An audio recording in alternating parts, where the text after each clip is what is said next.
Cook for my entire family tomorrow. Start at 3 a.m., my daughter-in-law Kristen ordered, not looking up from her phone. Make sure everything is perfect this time. I agreed, then flew to Hawaii without warning. 40 hungry relatives found an empty kitchen along with the surprise gift I left just for her. If you're watching this, subscribe and let me know where you're watching from. But let me back up and tell you how I ended up plotting the most satisfying revenge of my 64 years on this earth. It was Friday evening when Kristen cornered me in what used to be my own kitchen. Yes, you heard that right. 4 years ago, after my husband Frank died, I made the mistake of selling my beautiful 3-bedroom house and moving in with my son, Robert, and his wife. They convinced me it would be better for everyone. I could help with the kids, contribute to expenses, and we'd be one big happy family. What a joke that turned out to be. Margaret, Kristen said, using my full name like I was a misbehaving child. The family reunion is tomorrow. 43 people are coming, and I need everything ready by noon. She finally looked up, her perfectly manicured nails tapping against her phone case. That means you start cooking at 3 in the morning. No excuses this time. The words hit me like a slap. No excuses this time. As if I'd somehow failed her before, when I'd been cooking and cleaning and babysitting and basically running her household for 4 years while she played social media influencer. Kristen, I said carefully, I'm 64 years old. Starting at 3 a.m. seems a bit what? Her voice turned sharp. Too much work for someone who doesn't pay rent? Someone who eats our food and uses our electricity? She stepped closer, and I could smell her expensive perfume. Face it, Margaret. This is the least you can do to earn your keep. Something cold and hard settled in my chest. Not anger. I'd moved past anger months ago. This was something else entirely. This was clarity. Of course, I said sweetly. I'll start at 3 a.m. sharp. She smiled then, that fake smile she wore like makeup. Good. And Margaret, don't mess up the timing like you did at Easter. People actually matter at this one. After she click-clacked away in her designer heels, I stood in that kitchen, my kitchen, bought with my money, and smiled for the first time in weeks, because Kristen had just made a fatal error. She'd pushed the wrong woman too far. I pulled out my phone and opened the travel app. Hawaii looked lovely this time of year, and their next flight to Honolulu left at 6 a.m. Saturday morning. Perfect timing, really. You might think I'm crazy for making such a dramatic decision, but let me paint you the full picture of my life since moving in with Robert and Kristen. When Frank died, I was drowning in grief and medical bills. The cancer treatment had drained our savings, and the house felt impossibly empty without him. When Robert suggested I sell and move in with them, it seemed like a lifeline. Mom, we need you, he'd said, holding my hands across the kitchen table. The kids need their grandmother close, and honestly, we could use help with the mortgage. So I sold my house, the house Frank and I had bought as newlyweds, where we'd raised Robert, where every room held 35 years of memories. I gave them $200,000 from the sale to pay off their mortgage completely. I thought I was investing in family. What I actually bought was 4 years of servitude. It started small. Could I pick up the kids from school since I wasn't working? Could I cook dinner since I was home anyway? Could I help with laundry since the kids were so busy with activities? Before I knew it, I'd become their live-in housekeeper, chef, and babysitter. While Kristen spent her days at the spa or shopping with friends, I was scrubbing toilets and ironing Robert's shirts. When they went on vacations, funded by money I'd helped them save, I stayed home to watch the house. The worst part wasn't the work. It was the complete lack of respect. Like when Kristen redecorated the guest room, my room, without asking, throwing away the photos of Frank I'd carefully arranged. It looked so cluttered, she'd said with a shrug. Or when she started introducing me to her friends as Robert's mother, she helps out around the house, as if I were hired help instead of family. Or last month, when I overheard her on the phone with her sister. I don't know how much longer I can deal with her. She's just so old-fashioned. Everything's a production. I can't wait until we can afford to put her in one of those nice senior communities. Standing in my bedroom that Friday night, I methodically packed a suitcase. Not everything.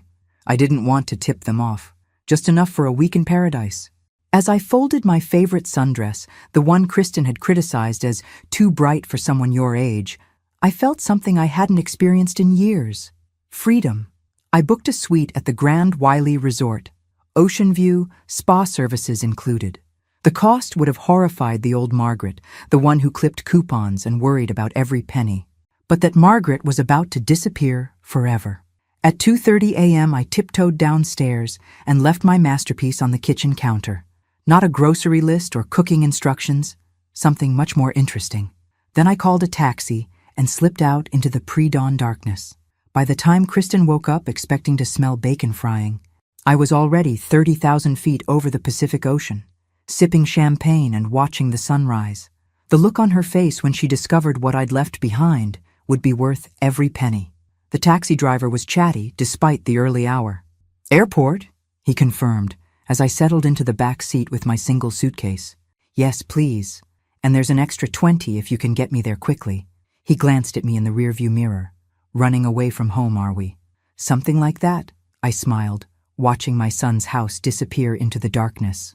The house I'd helped them keep, where I'd spent 4 years shrinking myself smaller and smaller to fit into their idea of a grateful mother. At the airport, I felt like a different person. Maybe it was the early morning energy, or maybe it was the delicious secret burning in my chest, but I practically floated through security. The TSA agent looked at my ID twice. "Hawaii? Business or pleasure, ma'am?" "Pure pleasure," I said, and meant it. And the flight was only half full, which meant I could spread out and really savor what was happening.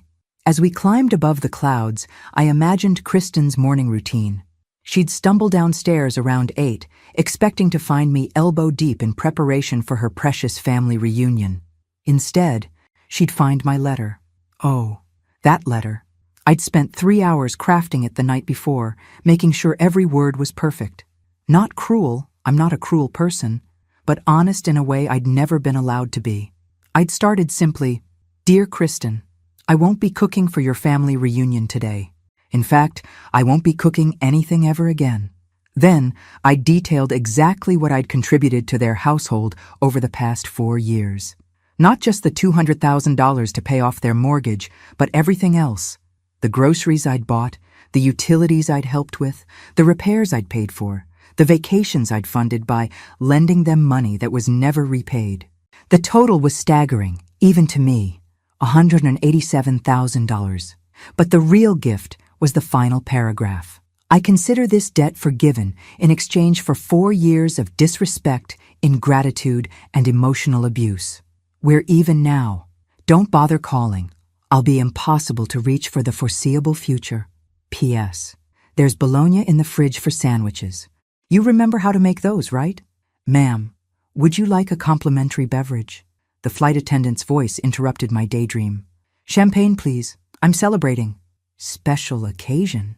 I thought about Kristen discovering my letter, about 43 relatives arriving to an empty kitchen, about Robert having to explain to his family why Grandma wasn't there. You could say that. I just got my life back. The champagne was terrible airline champagne, but it tasted like victory. As we flew west toward the sun, I closed my eyes and imagined the chaos unfolding at home. Kristen frantically calling grocery stores, trying to find a caterer who could handle 43 people with 4 hours' notice. Robert realizing that his mother, reliable, predictable Margaret, had finally reached her breaking point. By now, they'd probably tried calling my cell phone, but I'd turned it off right after takeoff. Whatever emergency they thought this was, it wasn't my emergency anymore. For the first time in 4 years, someone else would have to figure it out. The Grand Wiley Resort was everything the website had promised and more. Palm trees swayed in the trade winds. The ocean stretched endlessly blue, and nobody knew me as anything other than Ms. Sullivan, a woman on vacation. "First time in Hawaii?"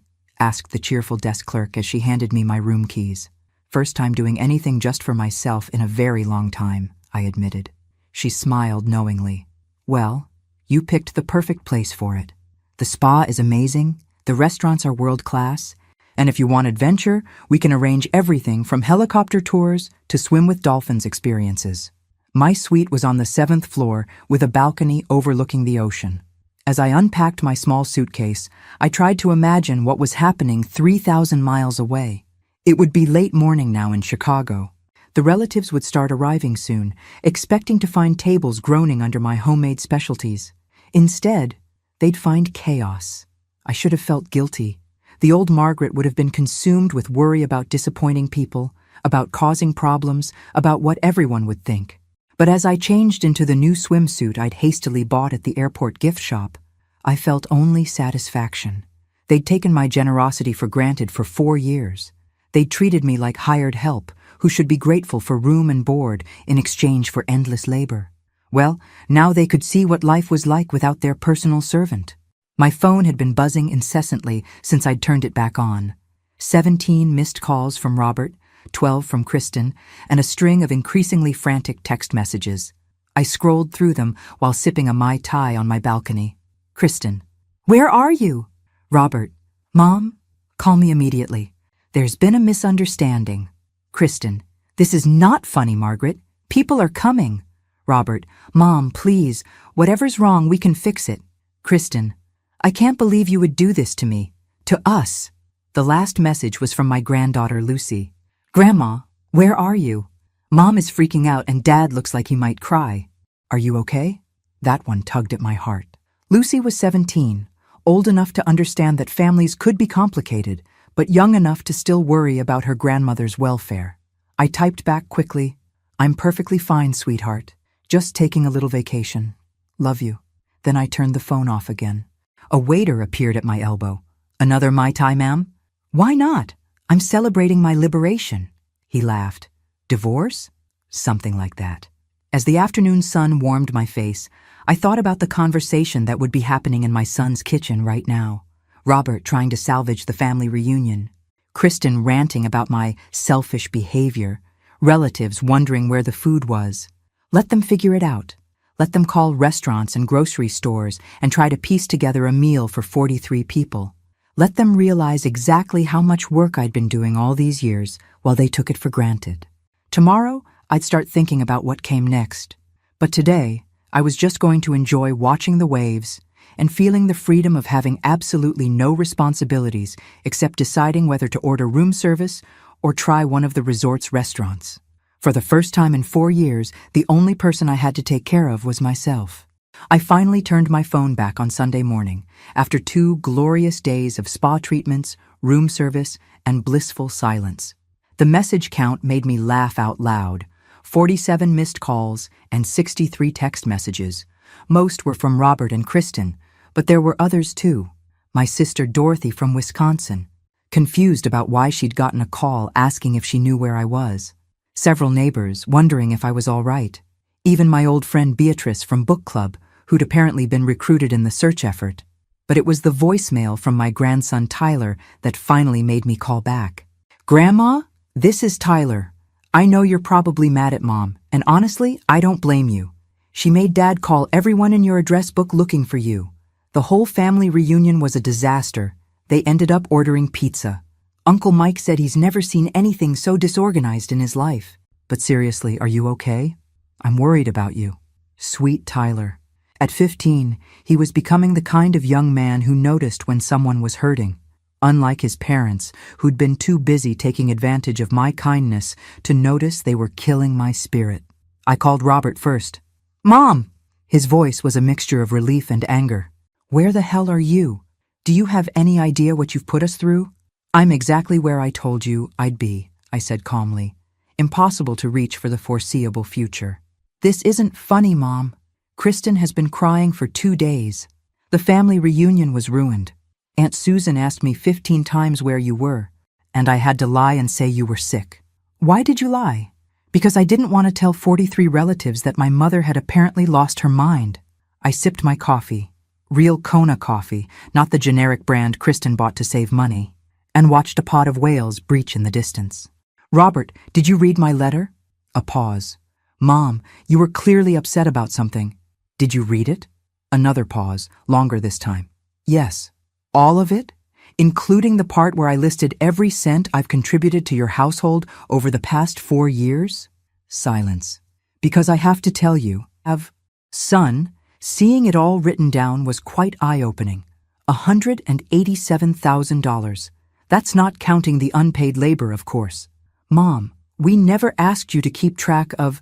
No, you never asked me to keep track because you never intended to pay me back. You saw me as a convenient ATM who also happened to cook and clean. That's not fair. You're family. Family helps each other. You're absolutely right, I said. Family does help each other, which is why I'm helping you learn to be independent. Consider it a gift. I could hear Kristen's voice in the background, shrill and demanding. Robert covered the phone, but I caught fragments. Tell her she has to come back. This is ridiculous. She's being selfish. When he came back on the line, his voice was strained. Mom, whatever this is about, we can work it out. Just come home. Home? I laughed, and it felt good. Robert, I don't have a home there. I have a room in your house where I'm expected to be grateful for the privilege of working myself to death for people who don't respect me. That's not. We do respect you. Your wife called me old-fashioned and cluttered. She redecorated my room without asking and threw away my pictures of your father. She talks about putting me in a senior community like I'm a burden she can't wait to dump. Another long silence. I didn't know she said those things. Of course you didn't. Because you stopped seeing me as a person a long time ago. I became furniture that occasionally cooked dinner. The truth of it hung between us, painful and undeniable. That afternoon, I was lounging by the pool when my phone rang again.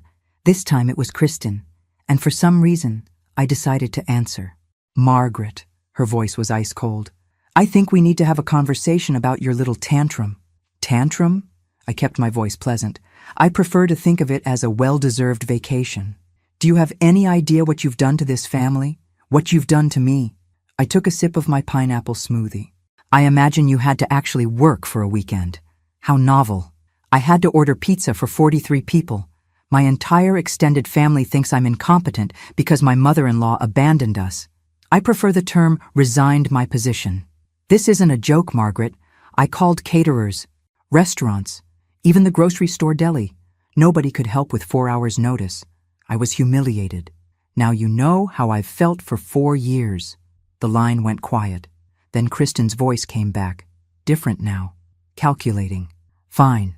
You want to play games? Let's play. You seem to forget that you don't own that house anymore. Margaret, we do. And if you don't come back and apologize for this ridiculous behavior, you might find yourself without a place to live. Something hot and dangerous flared in my chest. Are you threatening to evict me? I'm reminding you of reality. You sold your house, remember? You gave us all that money.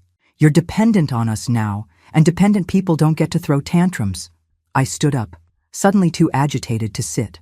Around the pool, other guests were enjoying their vacations, blissfully unaware that I was having the most important conversation of my recent life. Kristen, there's something you don't know about that money I gave you. What are you talking about? The $200,000 I used to pay off your mortgage? That wasn't from the sale of my house. Silence.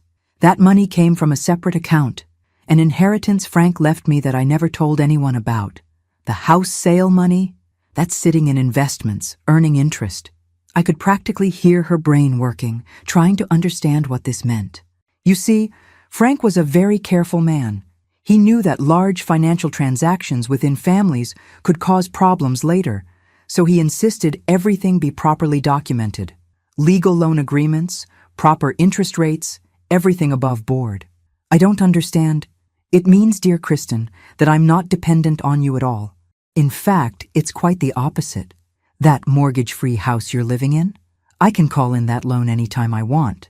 The silence stretched so long, I thought she'd hung up. You're lying. Am I? Check the paperwork. It's all there in black and white. A personal loan from Margaret Sullivan to Robert and Kristen Sullivan, secured by the property at 2847 Maple Street. I even charged you interest. Very reasonable interest, mind you. Frank would be proud of my business sense. When she finally spoke, her voice was small. What do you want? I looked out at the ocean, at the endless blue horizon that represented all the possibilities I'd forgotten existed. What I want is to finish my vacation in peace. What you want is to figure out how you're going to run your household without me, because Kristen, I'm not coming back. This time, I hung up first. The call from Robert came at 6 a.m. Tuesday morning, Hawaii time, which meant it was 11 a.m. in Chicago, and he'd clearly been stewing over my conversation with Kristen for the better part of 2 days. Mom, we need to talk. His voice was different, tired, defeated in a way I'd never heard before. "Good morning to you too, son. Kristen told me about the loan paperwork, about the money. Is it true?" I stretched in my luxurious hotel bed, watching the sunrise paint the ocean gold. "Every word. Why didn't you tell me?" "Because you never asked where the money came from. You just took it and assumed I was giving it out of some maternal obligation to bankrupt myself for your benefit." A long pause. That's fair. "Robert, your father spent the last year of his life making sure I'd be protected. He set up accounts, wrote legal documents, even recorded video messages explaining his wishes. He knew that grief makes people vulnerable, and he was determined that no one would take advantage of me. Not even his own son?" The pain in his voice almost broke my resolve. Almost. Especially not his own son. "Frank knew how charming you could be when you wanted something." "Jesus, Mom! What kind of son does that make me?" "The kind who lost his way but still has time to find it again." I heard him take a shaky breath. She's been saying things. About you. About the situation. I think I've been hearing what I wanted to hear instead of what was actually happening." "And what do you think was actually happening?" "I think we turned you into a servant in your own home. I think we took your money and your work and your love and gave you nothing back but a place to sleep." There it was. The truth, finally spoken out loud. "Robert, for 4 years I've been waiting for you to see me. Really see me. Not as a convenient solution to your problems, but as your mother who deserved respect and kindness. I'm seeing you now, Mom, and I'm ashamed of what I see." "Good. Shame means you still have a conscience. Are you ever coming home?" I looked around my suite. At the fresh flowers the housekeeping staff brought daily, at the view that never got old. "I don't know yet, but Robert, if I do, things will be very different. Whatever you want, whatever you need, we'll make it right. It's not about what I want from you anymore. It's about what you need to do for yourselves. You and Kristen need to figure out how to run your own lives without someone else doing the heavy lifting." After I hung up, I sat on my balcony for a long time, thinking about forgiveness and fresh starts, and whether some bridges could be rebuilt stronger than before. "You look like a woman with a story," said the man at the neighboring table as I waited for my lunch at the resort's oceanfront restaurant. He was about my age, silver-haired with kind eyes and an easy smile, handsome in that weathered, outdoorsy way that suggested a life well lived. "Don't we all?" I replied, but I was smiling. "Jim Nakamura," he said, extending his hand. "Retired teacher from Oahu, and you're either on the world's most relaxing vacation or running away from something. Margaret Sullivan. And it's definitely both." He laughed. "Mind if I join you? I hate eating alone, and you look like excellent company." Over lunch, I found myself telling him the whole story. Not just the recent drama, but everything. The 40 years of marriage to Frank, raising Robert, the slow erosion of my independence after Frank's death, the 4 years of indentured servitude, and finally, the great escape. Jim listened without judgment, asking thoughtful questions and occasionally shaking his head in sympathy. "So you're a fugitive from your own family," he said when I finished. "More like a refugee. And what's the plan now? Besides enjoying paradise indefinitely? Honestly, I don't know. For the first time in my adult life, I get to figure out what I want instead of what everyone else needs from me. That's terrifying and wonderful at the same time." "Exactly." He leaned back in his chair, studying me with those intelligent eyes. "Can I make a suggestion? Please, don't go back until you're sure you want to, not because you feel obligated to. You've earned the right to be selfish." That evening, Jim took me to a local restaurant his daughter had recommended. Not touristy, just good food, and the kind of atmosphere where locals gathered to talk story, as he called it. "I moved here after my wife died," he explained over fresh ahi. "Thought I'd stay 6 months, get my head straight, then go back to the mainland. That was 8 years ago. Do you regret it? Best decision I ever made. I discovered who I was when I wasn't trying to be who everyone else needed me to be." As we walked along the beach afterward, I felt something I hadn't experienced in years. Not just attraction, though there was definitely that, but possibility. The possibility that my life wasn't over at 64, that there were still adventures to be had, connections to be made. "Margaret," Jim said as we reached my hotel, "I hope this doesn't sound too forward, but would you like to have dinner tomorrow? There's a sunset cruise I think you'd enjoy." I thought about the old Margaret, who would have found 17 reasons why it wasn't appropriate to date so soon after running away from home. I'd love that, I said. While I was falling in love with both Hawaii and a man named Jim, my former life was apparently imploding spectacularly. The full story came from Lucy, my granddaughter, who called Wednesday evening in tears. "Grandma, everything's falling apart here." "What's happening, sweetheart?" "Mom and Dad had this huge fight. I mean, huge. Dad found out some stuff about Mom that he didn't know before." I settled into my chair, sensing this was going to be a long conversation. "What kind of stuff? Remember how Mom always said she couldn't work because someone needed to be home with us kids? Well, Tyler and I found out she's been working part-time at this boutique for 3 years and getting paid cash so Dad wouldn't know." "Interesting. Why didn't your father know?" "Because she told him the money came from you. Like when she bought that expensive purse last month, she said you gave her money for it, but you were already gone by then, so Tyler and I knew she was lying." My blood went cold. "Lucy, how much money did she tell your father came from me?" "I don't know exactly, but I heard them fighting about it. Dad said he thought Mom was being too hard on you because you were being so generous. He felt guilty that you were spending your savings on us." The scope of Kristen's manipulation was breathtaking. She'd been stealing from her own family while making my son believe I was voluntarily impoverishing myself for their benefit. "There's more, Grandma. Dad hired someone to look into the house loan thing you talked about, and it turns out Mom knew about it the whole time. She had copies of all the paperwork hidden in her closet." "Oh, Lucy. Dad moved out yesterday. He's staying at Uncle Mike's, and Mom keeps crying and saying it's all your fault, that you ruined everything by leaving." I closed my eyes, feeling the weight of my son's broken marriage, even though I knew I wasn't responsible for Kristen's choices. "Sweetheart, I need you to listen to me carefully. None of this is your fault, or Tyler's fault, and it's not really my fault either. Your parents need to work out their problems themselves. But are you ever coming home? Dad keeps asking, and I think he really needs you right now."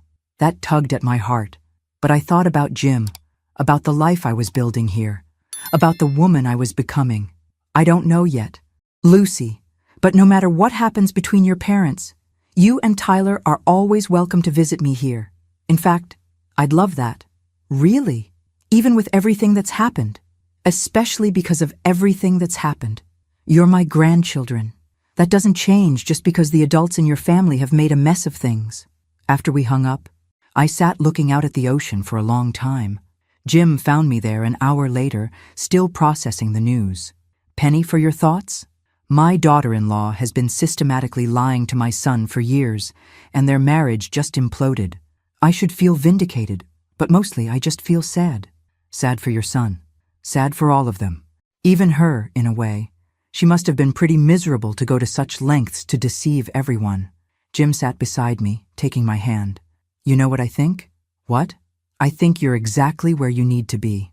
The call that changed everything came Thursday morning from a lawyer in Chicago whose name I didn't recognize. "Mrs. Sullivan? This is David Chen from Walsh, Patterson and Associates. I represented your late husband Frank in some legal matters. I'm calling because recent events have triggered certain provisions in his estate planning." I sat up straighter. "What kind of provisions?" "Mrs. Sullivan, your husband anticipated that you might face pressure from family members regarding financial matters after his death. He established what we call a protection protocol that activates under specific circumstances." "I don't understand." "One of those circumstances is if you're forced to live away from your primary residence for more than 30 consecutive days due to financial coercion or emotional abuse by family members." My heart started beating faster. "And? You've been in Hawaii for 8 days. If you choose to stay there for 22 more days, a trust worth $1.2 million will be released to you, along with a property Frank purchased in your name that you don't know about." I nearly dropped the phone. "What property?" "A beachfront condo in Maui, fully paid for, held in trust with instructions that it only be revealed if you needed an escape route. Your husband was very thorough in protecting your interests, Mrs. Sullivan." The room seemed to spin around me. Frank had been planning for this scenario before he died. He'd known somehow that I might need saving from our own son. "Mr. Chen, Are you telling me that my husband bought me a house in Hawaii without telling me? He bought you freedom, Mrs. Sullivan. The house was just the delivery method. After the lawyer hung up, I sat staring at the ocean, trying to process what I'd learned. Frank had been more worried about my future than I'd realized. The business he'd sold in his final years had been more valuable than he'd let on, and he'd used those funds to create this safety net. The trust money was substantial enough that I'd never have to worry about finances again. The condo meant I could stay in Hawaii permanently if I chose to. But more than that, it meant Frank had loved me enough to plan for a future where I might need to choose myself over family obligation. My phone rang again. This time it was Robert. Mom, I need to tell you something about Kristen. I already know about the boutique job and the lying about money. There's more. His voice was heavy with pain. I found out she's been in contact with a lawyer about having you declared incompetent. She wanted to get power of attorney over your assets. The final piece clicked into place. Kristen hadn't just been using me as free labor. She'd been planning to take complete control of my life and finances. Robert, I need you to listen very carefully. I'm going to tell you something that will change how you see everything that's happened. I told him about the lawyer's call, about Frank's protection protocol, about the trust and the condo, about how his father had seen this exact scenario coming and had moved to protect me. When I finished, Robert was quiet for a long time. Dad knew, he finally said. Somehow he knew this would happen. Your father was a very wise man. Mom, I'm so sorry. I'm sorry I didn't see what was happening. I'm sorry I let her treat you that way. I'm sorry I became the kind of man Dad felt he needed to protect you from. For the first time since this whole ordeal began, I cried. 3 months later, I was standing on the lanai of my new condo in Maui, watching Jim tend to the garden he'd insisted on planting for me. The plumeria should bloom in spring, he called out, wiping his hands on his jeans. And the mango tree will give fruit in a few years. Planning to stick around that long? I teased. He straightened up, fixing me with that smile that still made my heart skip. Margaret Sullivan, I plan to stick around until you get tired of me. And maybe not even then. I laughed, feeling lighter than I had in years. The decision to stay in Hawaii hadn't been difficult once I'd seen the condo Frank had chosen for me. It was perfect, small enough to be manageable, but with room for guests. The lanai overlooked the ocean, and there was a community garden where I'd already made several friends. My phone rang, interrupting my thoughts. It was Lucy. Grandma, guess what? Dad bought me and Tyler tickets to visit you for spring break. That's wonderful. Sweetheart, I can't wait to show you around. And Grandma? Dad wanted me to tell you something. He and Mom are getting divorced, but it's going to be okay. He's happier now. We all are, actually. After we hung up, I reflected on how much had changed. Robert was indeed happier. He'd moved into a smaller apartment and was learning to cook for himself and the kids. He'd also started therapy, trying to understand how he'd lost his way so completely. Kristen had moved back to her parents' house and was working full-time for the first time in years. The divorce was proceeding amicably enough, though she'd tried one last time to contest Frank's trust, claiming I'd manipulated him. That lawsuit had lasted exactly 1 week before her lawyer advised her to drop it. The best part was that my relationship with my grandchildren had actually grown stronger. Without the toxic dynamic between their parents, we could simply love each other without all the underlying tension.